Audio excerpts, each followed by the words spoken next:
Assalamu alaikum and welcome back to my channel. Today is a do it yourself kind of a video.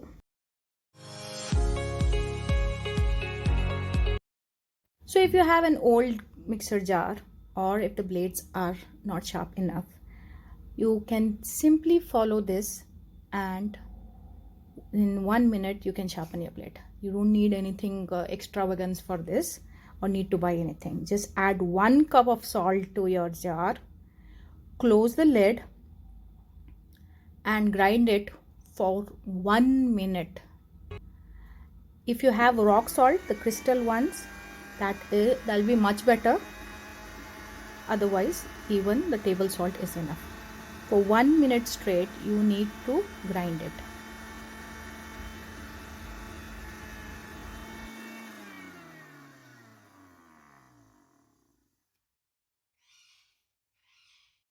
Isn't it easy? That's it.